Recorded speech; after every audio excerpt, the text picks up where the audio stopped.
एक YouTube से शुरू हुई कंपनी अब बनने वाली है स्टॉक मार्केट की नेक्स्ट बिग स्टोरी। जी हाँ, आपने बिल्कुल सही सुना। हम बात कर रहे हैं PW यानी फिजिक्स वाले IPO के बारे में। ये कंपनी एजुकेशन सेक्टर में तो काफी आगे निकल ही चुकी है, लेकिन सवाल ये उठता है कि ये जो IPO आने वाला है ये लोगों को पैसा बनाकर देगा या फिर जस्ट एक हाइप है। इस वीडियो में हम करेंगे फिजिक्स वाले IPO की पूरी डिटेल में एनालिसिस, समझेंगे कंपनी के बिजनेस मॉडल, वैल्यूएशंस, फाइनेंशियल्स और साथ ही में हम जानेंगे कि इस IPO के अंदर हमें कितना लिस्टिंग गेन मिल सकता है। नमस्कार दोस्तों, मैं मनीष गुप्ता आपका स्वागत करता हूं अपने चैनल मार्केट इन्वेस्टर में। तो चलिए फटाफट इस वीडियो को शुरू करते हैं और देखते हैं कि ये IPO कैसा रहने वाला है। शुरुआत करते हैं कंपनी से कि कंपनी करती क्या है और इसका बिजनेस मॉडल क्या है। फिजिक्स वाला एक एडटेक कंपनी है, यानी एजुकेशन और टेक्नोलॉजीज इन दोनों का यूज करके पढ़ाई करवाती है।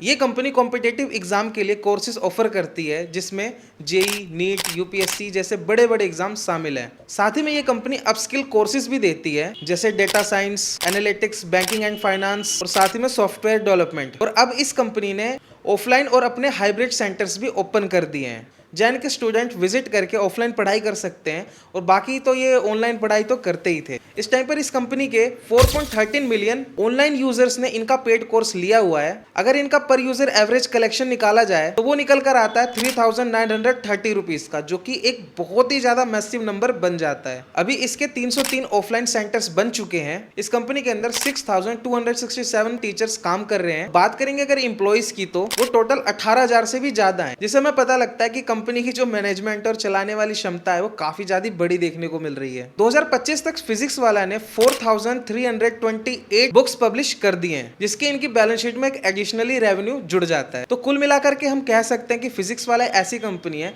जो ऑनलाइन प्लस में ऑफलाइन दोनों में कोचिंग दे करके बच्चों की तैयारी करवाता है कॉम्पिटिटिव एग्जाम्स और साथ ही में दूसरे एग्जाम्स के लिए। ये तो हमने देख लिया कि कंपनी करती क्या और इसका बिजनेस मॉडल क्या है। अब हम बात कर लेते हैं इस IPO के जुड़े हुए इंपॉर्टेंट डिटेल्स और टाइमलाइन की।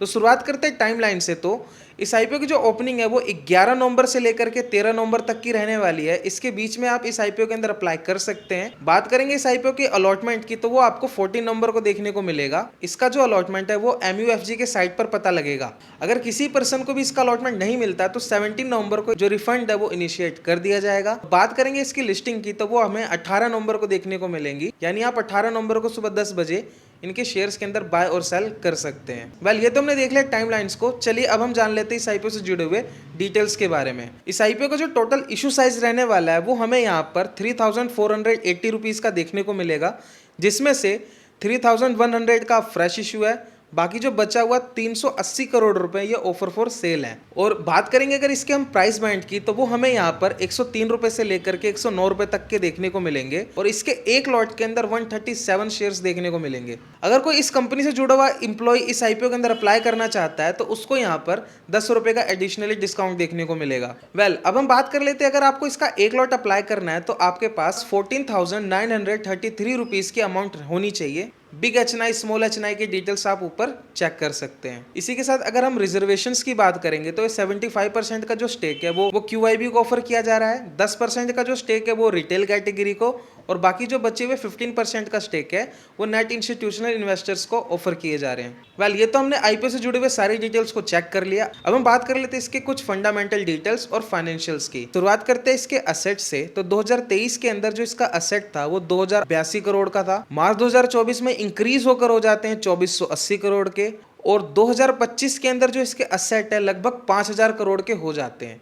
तो इससे हम ये समझ सकते हैं कि जो कंपनी के असेट्स है साल दर साल इंक्रीज होते हुए देखने को मिल रहे हैं। अब हम बात कर लेते हैं इस IPO के टोटल इनकम के बारे में, यानी कि कंपनी के रेवेन्यू के बारे में। तो 2023 के अंदर जो इनका रेवेन्यू था वो 772 करोड़ का था। 2024 में ये इंक्रीज होकर हो जाता है सीधा 2015 करोड़ का, जो कि एक बहुत ही ज्यादा मैसिव जंप देखने को मिल रहा है। इसी के साथ 2025 में जो इनका रेवेन्यू है वो 3,039 करोड़ का हो जाता है, और जून 2025 में 905 करोड़ की वैल्यू और ऐड हो जाती है। तो जो इनका रेवेन्यू है वो भी बहुत ही ज्यादा शानदार तरीके से बढ़ते हुए देखने को मिल रहा है। अब हम बात करते हैं इस कंपनी के प्रॉफिट्स के बारे में। तो 2023 के अंदर जो इनका प्रॉफिट्स था वो प्रॉफिट्स ना होकर के 84 करोड़ का लॉस था। 2024 में इनका लॉस है वो बहुत ही ज्यादा बढ़ जाता है, जो कि हो जाता है 1131 करोड़ का। 2025 में ये अच्छा खासा इंप्रूव करते हैं, जो इनका लॉसेज होता है वो थोड़ा कम हो जाता है, जो कि रह जाता है 243 करोड़ का। और जून के क्वार्टर में भी इन्होंने अभी हाल ही में ही लॉस किया हुआ है 127 करोड़ का। एक चीज यहाँ पर देखने को मिल रही होगी कि कंपनी के रेवेन्यू तो बढ़ रहे हैं, लेकिन कंपनी की जो प्रॉफिट है काफी ज्यादा डिक्रीज है। और कभी भी अगर ऐसा होता है तो इससे हम ये समझ सकते हैं कि जो कंपनी का एक्सपेंडिचर वो हद से ज्यादा हो रहा है, इसीलिए कंपनी प्रॉफिट को नहीं बचा पा रही है। इसी के साथ अब हम बात कर लेते हैं इसके नेटवर्थ के बारे में। तो 2023 के अंदर इनका जो नेटवर्थ था 62 करोड़ का था। उसके बाद 2024 में ये लगभग हो जाता है -861 करोड़ का, जो कि काफी ज्यादा कम हो जाता है। 2025 में ये दोबारा रिकवर होकर के जो इनका नेटवर्थ है बहुत ही ज्यादा अप्रिशिएट होकर के 1945 करोड़ का हो जाता है। और फिलहाल जून के क्वार्टर की मैं अगर बात करूं, जून के क्वार्टर तक में जो इसका नेटवर्थ है वो बहुत ही ज्यादा शानदार हो जाता है, जो कि हो जाता है 1867 करोड़ का। इसी के साथ अब हम देख लेते हैं कंपनी के पास रिजर्व एंड सरप्लस कितने मेंटेन है। 2023 के अंदर इसके रिजर्व एंड सरप्लस नहीं थे, लगभग इसके माइनस में रिजर्व एंड सरप्लस थे, जो कि थे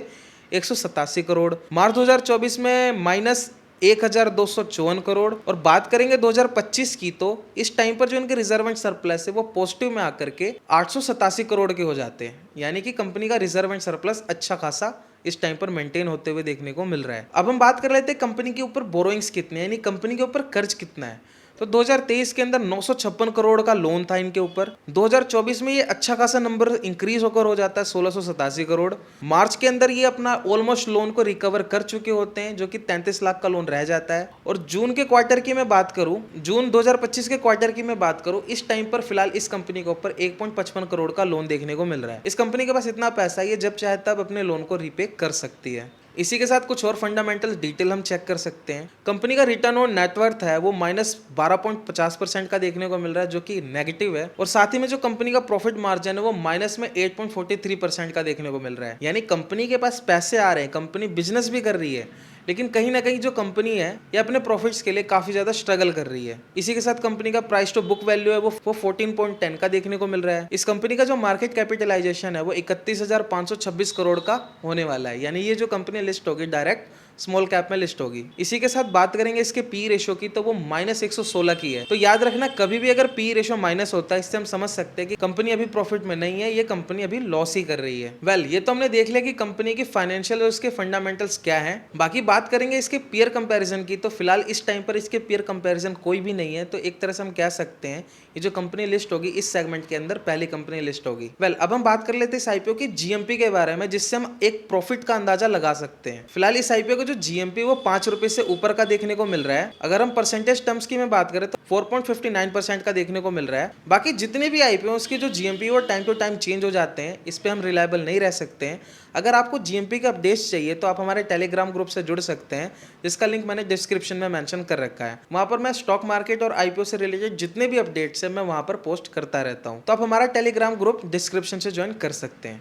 ये तो हमने सारी डिटेल्स को चेक कर लिया और समझ लिया। अब हम बात कर लेते हैं अपने मेन कंक्लूजन के बारे में और पता लगाते हैं इस कंक्लूजन के अंदर कि इस आईपीओ के अंदर अप्लाई करना सही रहेगा या फिर नहीं। उससे पहले मेरी आपसे एक छोटी सी रिक्वेस्ट है, अगर आप इस वीडियो पर पहली बार आए हैं तो प्लीज हमारे वीडियो को लाइक करके चैनल को जरूर सब्सक्राइब करें। हम ये जितनी भी आईपीओस की डिटेल्स हैं और जो अपनी वीडियोस हैं इसको बहुत ही ज्यादा मेहनत से बनाते हैं, तो इस मेहनत की कदर करते हुए प्लीज इस वीडियो को लाइक करके चैनल को जरूर सब्सक्राइब करें।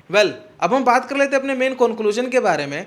तो आप यहाँ पर देख सकते हैं जो कंपनी थी पहले बहुत ही ज्यादा लॉस करती थी, लेकिन इस कंपनी ने अपने लॉसेस को धीरे धीरे कम करना स्टार्ट कर दिया है। तो एक टाइम ऐसा आ सकता है जब ये कंपनी प्रॉफिटेबल बन जाएगी, लेकिन ये स्टिल कंपनी प्रॉफिटेबल नहीं है, ये कंपनी लॉस में है। तो हम किसी भी कंपनी पे तब तक बैट नहीं कर सकते जब तक वो कंपनी प्रॉफिटेबल ना हो। साथ ही में जो कंपनी का पी रेशो है वो माइनस में है। इसी के साथ जो कंपनी का प्रॉफिट मार्जिन है वो भी यहाँ पर माइनस में देखने को मिल रहा है। जब तक इसका पी रेशो रिकवर नहीं होता और इसके जो प्रॉफिट मार्जिन है अच्छे नंबर से नहीं बढ़ते हैं, तब तक इसके अंदर इन्वेस्टमेंट करना सही नहीं माना जाएगा। फिलहाल यहाँ पर कुछ पॉजिटिव पॉइंट्स भी देखने को मिल रहे हैं। कंपनी के पास अच्छा खासा रिजर्व एंड सरप्लस में पैसा मेंटेन है और ये जो कंपनी है इस सेगमेंट में पहली कंपनी होने वाली है। इसी के साथ अगर मैं बात करूं इनके आईपीओ के ऑब्जेक्टिव्स के बारे में, तो इन्होंने अपने ऑब्जेक्टिव्स के अंदर काफी सारी डिटेल्स को ऐड किया हुआ है, जिसको आप यहाँ पर पोस्ट करके देख सकते हैं। सवाल ये आता है कि इस आईपीओ के अंदर क्या करना बेस्ट रहेगा, तो उसका जवाब ये निकल कर आ जाता है कि कंपनी अभी प्रॉफिटेबल नहीं है, कंपनी लॉस में है। बाकी जो इसकी जीएमपी है वो भी अट्रैक्टिव देखने को नहीं मिल रही है। तो कुल मिलाकर के इस आईपीओ को अवॉइड करना ही बेहतर माना जाएगा। तो इस वीडियो को यहाँ तक देखने के लिए दिल से धन्यवाद। अगर आपको म्यूचुअल फंड्स को सीखना है और समझना है तो आप हमारी ये वाली प्लेलिस्ट को चेक कर सकते हैं।